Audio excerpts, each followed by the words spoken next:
एक गांव था। उस गांव में रमेश नाम का एक व्यक्ति रहता था और उसके पास 7 भेड़ें थीं। वह उन भेड़ों को बहुत प्यार करता था।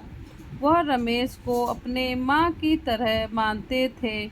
रमेश उन भेड़ों को रोज जंगल में घास चराने लेके जाता था। एक दिन उसकी सबसे छोटी भेड़ की तबीयत खराब हो गई और बहुत सुस्त रहने लगी थी। रमेश को बहुत चिंता हुई। उसने डॉक्टर को बुलाया। डॉक्टर ने बोला, घबराने वाली कोई बात नहीं है। उस भेड़ का नाम गौरी था। उस डॉक्टर ने बोला, गौरी बच्चा देने वाली है।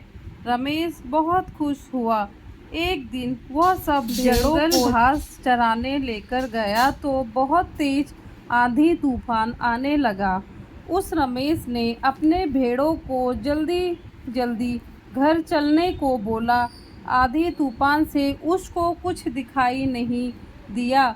उसकी 6 भेड़ें तो घर आ चुकी थी और जो गौरी सबसे छोटा बच्चा था, जो बच्चा देने वाली थी, वह खो गई। रमेश भागा भागा जंगल की तरफ गया तो उसे उसकी गौरी नहीं मिली। वह बहुत मायूस हो गया और उधर गौरी जंगलों में भटक रही थी और जोरों से चिल्लाने लगी। तो वहाँ पर एक आदमी आता है और उस गौरी को लेकर चला जाता है। गौरी रोती है, मुझे मत लेकर जाओ, लेकिन वह आदमी उसको मारते हुए लेकर चला जाता है। एक दिन वह जो गौरी थी उसने बच्चे दे दिए और वह आदमी बहुत खुश हुआ।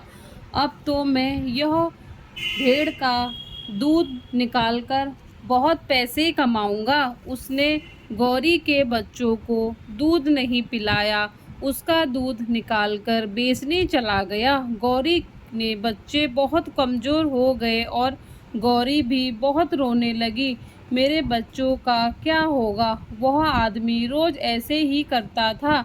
एक दिन वह आदमी दूध बेचने जाता है तो रास्ते में उसे रमेश मिलता है। रमेश उस आदमी से पूछता है, भाई आप कब से दूध बेच रहे हैं? उस आदमी ने बोला, बस 2-4 दिन ही हुए हैं। वह रमेश को शक हुआ। रमेश उस आदमी के पीछे पीछे उसके घर तक पहुंच गया।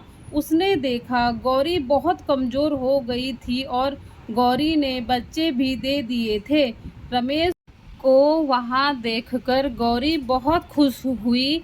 उसने सारी बातें रमेश को बताई। रमेश को बहुत गुस्सा आया। रमेश ने उस आदमी को पुलिस के हवाले कर दिया।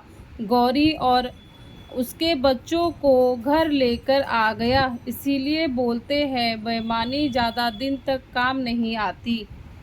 धन्यवाद दोस्तों। अगर आपको मेरी कहानी पसंद आए तो चैनल को लाइक, शेयर, सब्सक्राइब करें।